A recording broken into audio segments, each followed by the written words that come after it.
Digital literacy means a great deal to me right now. Partly it's a way for us to think about humans interacting with digital media in a way that endows them with autonomy and agency, but also critical thinking, so that people, citizens, students, learners, migrants, anybody, can for themselves have the power to decide, is this document good or bad? How can I find something? How can I learn this? How can I make something out of it? And for me, that's what's so important. I mean, right now, where we have this huge amount of digital material that continually grows, and we don't have much in the way of gatekeepers or authorities, it's powerful, it's essential, it's ethical for individuals to have the power to make those decisions themselves. That's what digital literacy means for me.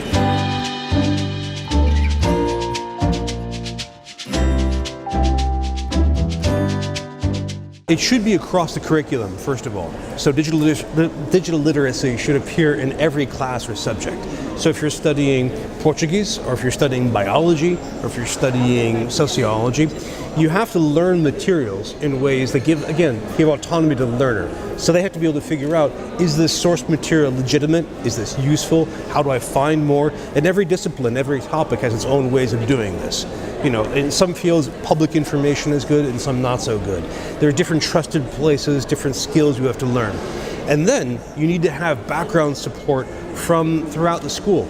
So it may be that students help each other out with peer teaching. It may be that you have, depending on the institution, that you have professionals who do this, be they librarians or educational technologists or instructional designers, who are able to help students work along these lines. Sometimes it's technical skills, you know, how do you make a WordPress site, for example, or how do you record audio, or how do you record video? But also it's how to find information. And again, librarians play a key role there, as well as instructional technologists. So I really believe it's a total programmatic approach.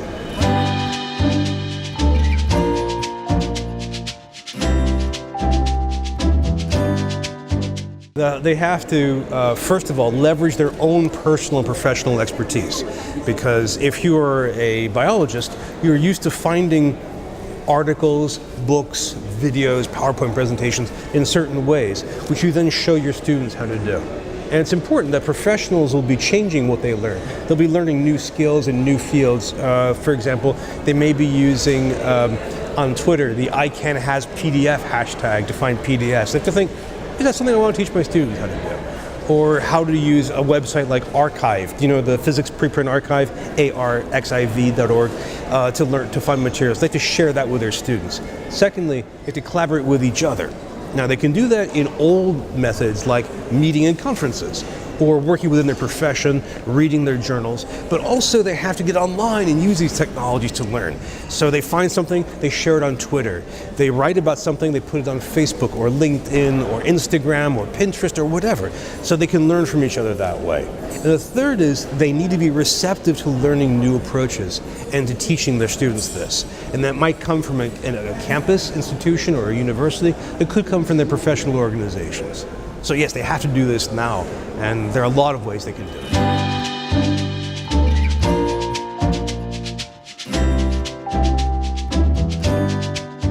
There's a lot of talk now about virtual and mixed reality as being, some call it the last medium. That, you know, like film, video incorporates audio, pictures, text, everything else. That virtual reality may have that power. I'm not sure. Right now, it's only a niche tool. I mean, you have to have cumbersome headgear. It's expensive. It's hard to make. I don't know if it's going to have that kind of synthetic role right now. It might. I believe social media in general have enormous power for teaching and learning. This is how we collaborate. This is often how we perceive information. In some ways, mobile is something that we still haven't really realized the potential of. In the United States, where I'm from, maybe 95% of universities do not support their people bringing campus devices. So if you show up with a phone, sorry, we can't help you with that. That's not very effective, right? But we have to think more about mobile. And then gaming. Gaming for learning is so powerful. It's established right now in literature and in practice. There's so many ways that gaming can help people learn, from role-playing to the ability to simulate a problem, to the competitive aspects, to the ability to try a problem again and again and fail without any losses or any cost to the learner. I think in many ways, for me, gaming is one of the most powerful, but it's been one of the most difficult to implement. Beyond that, I would have to say storytelling, digital storytelling, is such a powerful way of thinking. So if I want to make a story about, say, the rise of newspapers, if I'm a student taking journalism and I want to make that story, I have to learn all that history, and then I have to synthesize it and turn it into a narrative with an argument. And I have to do it in a way that will make sense to my professor and that will also make sense to a general audience. So to do all that requires some technical skills along with cognitive skills. How powerful a process to go through, how much learning and relearning the students have to do. Digital storytelling is another very powerful one. So instead of answering your question with one, I've given you about 6 different answers. I'm sorry. But I don't think there is one particular technology that can, no one ring to rule them all yet.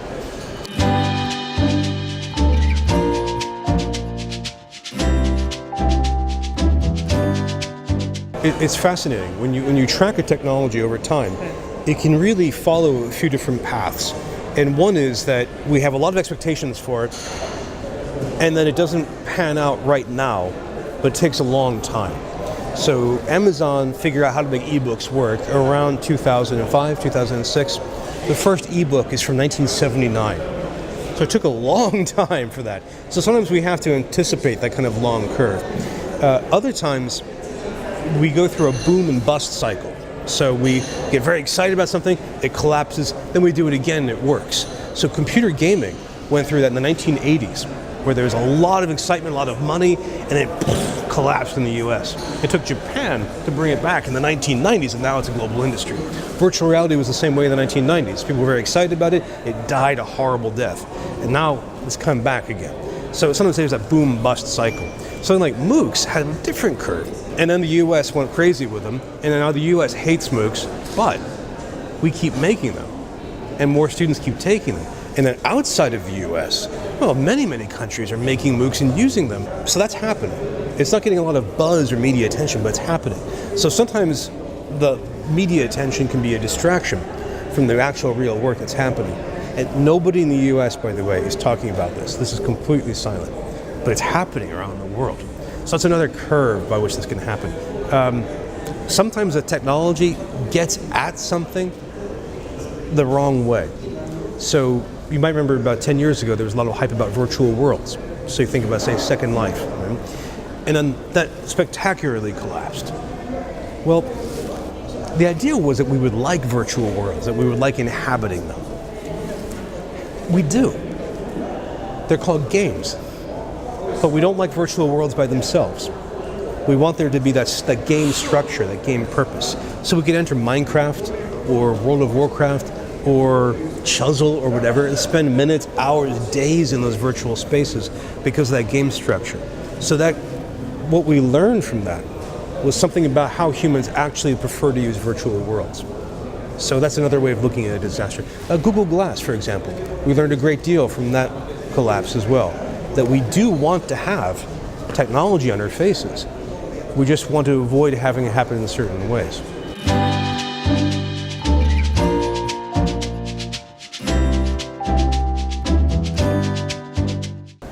As an undergraduate student, I took a class in literature, and the class had 2 things in it that changed my life. One of them was that we had a weekly essay we had to write, but the essay could only be 300 words, 1 page. It had to be a complete essay with evidence, introduction, conclusion, all that. It was shattering to do that. I was used to 5 pages of this, and and it totally changed my writing. I now, ever since, my writing has been very economical, very focused, and short. And I have run into problems before where editors have asked me to add more stuff, even though I'd done everything they wanted, just because they needed more wordage. And that changed me as a teacher. When I realized you could do that, I started coming up with assignments for the students. But along with that, he had a discussion board for class. It was a class on fantasy literature. So the discussion board was called Wonderland, for Alice in Wonderland. And in that Wonderland, I discovered ways of adding to the classroom, where students who I didn't see in the class, there's 300 students, now became friends or enemies. They became present to me, so I could argue with them. And if I was in the class, I had a thought, but I couldn't quite express it in that hour. I could finish it as I walked away and went to a computer and then add it to the class. So the discussion board, the technology, became a way for me to learn more and to have a much richer learning environment. So those two things. The professor is Eric Rabkin, used to be at the University of Michigan. That's a great experience.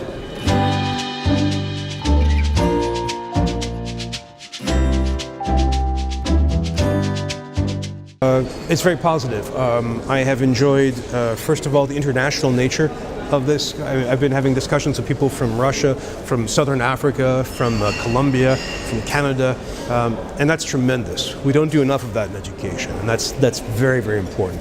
I've also been impressed at how beautifully run the conference is. Everything is on time. The technology is great. I mean, the recording, is all great. All the food, it's very, very nice to maintain. And a third thing is the people are social. I mean, people are open to talking to each other. They're asking questions. They're making connections. And not every conference has that kind of vibe to it. So I think that's a very good thing. Those are three very, very positive things. The other thing is this is a beautiful city. I wish I had time to explore more of it.